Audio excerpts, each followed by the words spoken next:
The world was at war. Elves against wizards. A conflict as old as time itself, each side locked in a bitter struggle for dominance.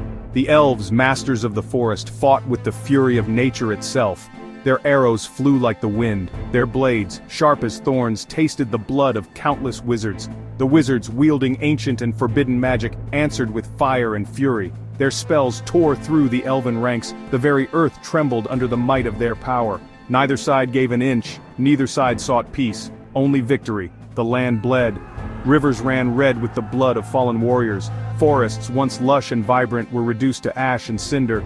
The cries of the dying echoed through the ravaged land, a symphony of despair. Hope, it seemed, was but a distant memory, a whisper lost in the cacophony of war. Then came Noah, a being of immense power, a beacon of light in the encroaching darkness. He descended from the heavens, wreathed in celestial fire. His voice, when he spoke, boomed like thunder. It shook the very foundations of the world. "Enough!" he roared. "This madness ends now!" His words, imbued with divine power, resonated across the land. They pierced the hearts of elves and wizards alike.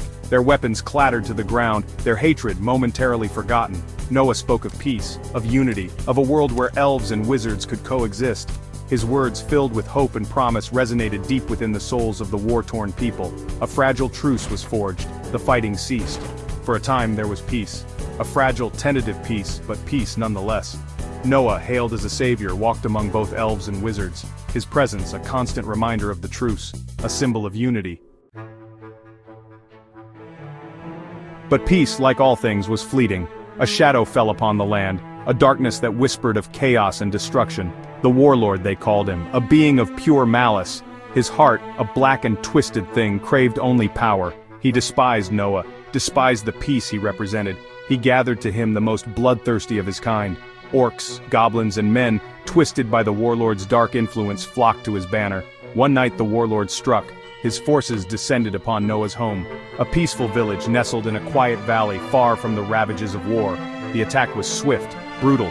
The villagers, taken by surprise, stood no chance. Noah, away on a pilgrimage of peace, felt a surge of dread. A cold hand gripped his heart. He knew with chilling certainty that something was terribly wrong. Section 4, A Dragon's Gift. The warlord, his eyes burning with unholy fire, confronted Noah's family. Their fate was sealed, a sacrifice to fuel his insatiable lust for power.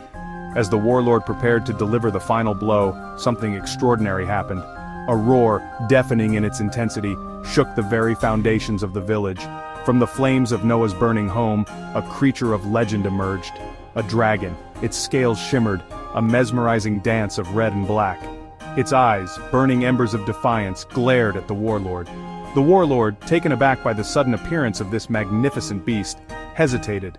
In that moment of hesitation, the dragon snatched Noah's family from his grasp. It carried them away into the night, leaving the warlord to scream his rage at the uncaring heavens. Noah, drawn by the dragon's roar, returned to find his home in ruins. His heart sank. Despair threatened to consume him.